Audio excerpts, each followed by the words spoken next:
Chile Verde, one of the most popular Mexican food plates next to tacos and burritos. And today we're making it with none of the 12 bad foods in it. Coming up. Hey, howdy folks! Raquel Castillo-Olsey here with Happy Healthy People, helping you go farther and quicker in healing yourself naturally. And on this channel, we do product reviews, health tips, and tasty recipes just like this one. So if you're new here, consider subscribing and don't forget to hit the bell so you don't miss out on any of our new informative videos. Let's get cooking. So when I had to give up the 12 bad foods due to joint pain, I had to figure out what meals I could still enjoy, and Chile Verde was one of those dishes. Fortunately, the joint pain is now gone, and thank goodness, so I'm sharing my recipe with you. This version contains no gluten, no oil, nothing fried, or anything else that's gumming up the works, and it's still delicious. Ready? First, we start with the salsa. Here's what you'll need. 5 to 6 tomatillos, any type of chili. You can use serrano, jalapeño, Anaheim, or whichever you choose. I'm using serrano and jalapeño for mine, as I like it mild. 1/4 of a large onion, salt and pepper, and 1 small can of whole peeled tomatoes. First, with the husks of the tomatillos removed, wash and rinse the veggies. Now, add them to a pot with approximately 2 cups of water and bring to a boil. Once the veggies are thoroughly cooked, drain the pot and place the veggies in a blender. Blend the veggies for a few minutes and then add the canned tomatoes and blend some more. Taste and add salt and pepper if desired.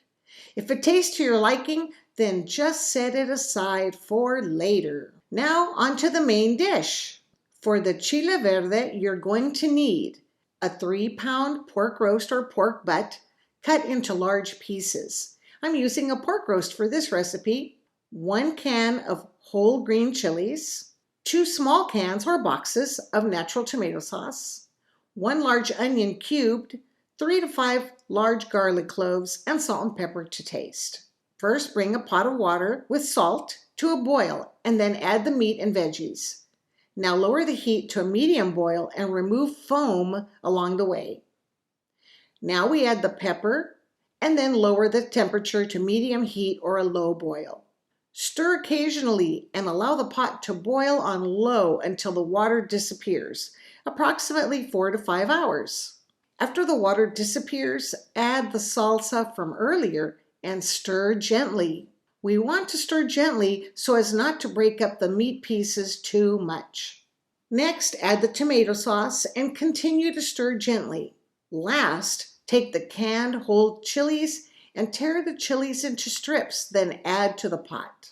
Allow all the ingredients to simmer together for another 20 minutes, and that's it. It's ready to serve.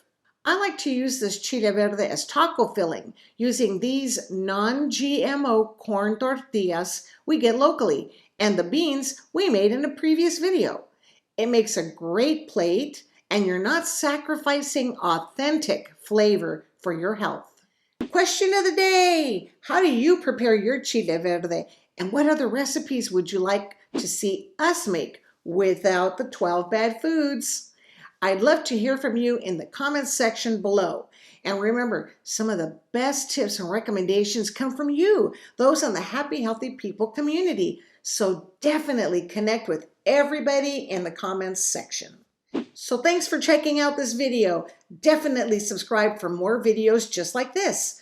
Until next time, Happy Healthy People is helping you go farther and quicker in healing yourself naturally. Keep moving forward, and we'll talk soon.